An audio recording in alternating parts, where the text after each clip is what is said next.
Welcome back, race fans, to another Supercross video. In this episode, we've got the Contenders going into the 2022 Supercross season. Let's go ahead and get into it. Starting off, I'm going to go with the defending champion, Cooper Webb.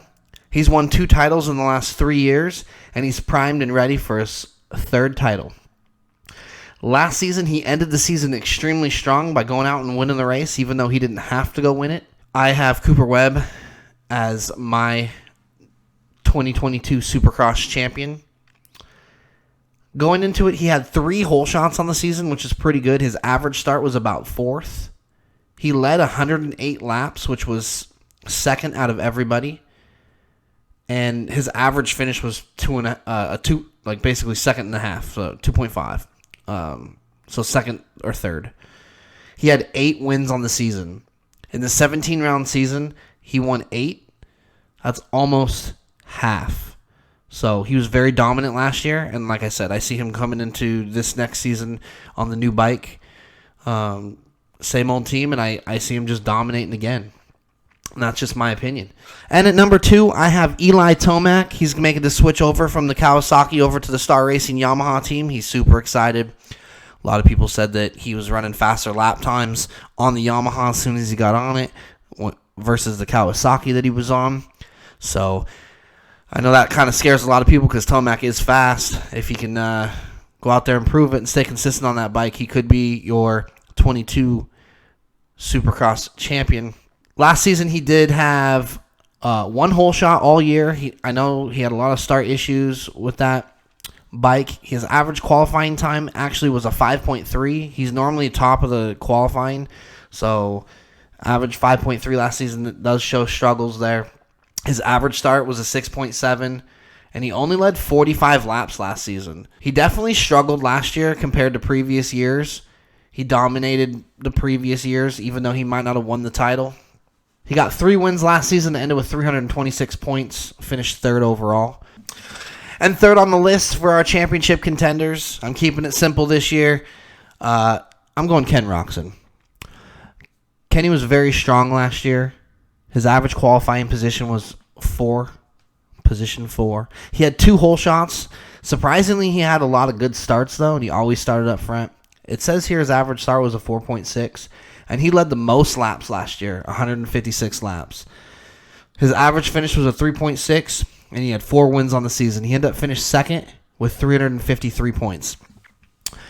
Ken Roczen, I'm not sure how long he's going to keep going. I know injuries have plagued him with both wrists. He's just finally started coming back with that with the 3 wins last season, and he's moving on from having all those issues.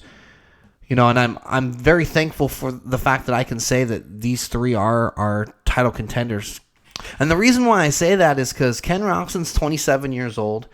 Yeah, he doesn't have the titles to show for it, but this is a young man's sport. And a lot of guys like Ryan Villopoto, Ricky Carmichael, they retire younger. And that's generally because of the grueling championship runs that they put together. But that being said, Eli Tomac is 29, and he did go on that motocross run and then a Supercross title. So for them to still be hungry and want it, I love it. A lot of other riders have retired early, due to injuries or whatnot. And the reason why I really like this is because it makes our sport even more exciting when the studs stick around. If Eli falls off and he becomes a 5th place rider all year, 6th place rider, I'm not going to be like, oh, he's done, he's slow, he's never been that good, whatever, yada, yada, yada. I'm excited that he's going out there and still racing a long career. I didn't like those guys that got those championships, Ryan Dungey. They got their title runs, and then they just they were pooped out. They're tired. They're exhausted from the sport. And it ruins our sport, in my opinion, when you retire at 27 because you just won 3 straight titles. 28 years old. It's so young. So, and I thought Dungey was trying to go down as one of the greatest of all time. I thought he was going to go till age 35, continue riding. I'm actually still excited to see if he pops out of retirement type stuff. You know what I mean? Just because they do miss the sport. I know they're still kind of around it, but the sport misses them. it's nice to know, if Tomac goes for 3 more years, let's say, right? He'll be 32, or even if he goes till he's 35, it'd be awesome for the sport, because by the time he's that age, you're going to have the young riders coming up. He'll be racing the Jet Lawrences and the Hayden Deegans and all them in 5-6 years.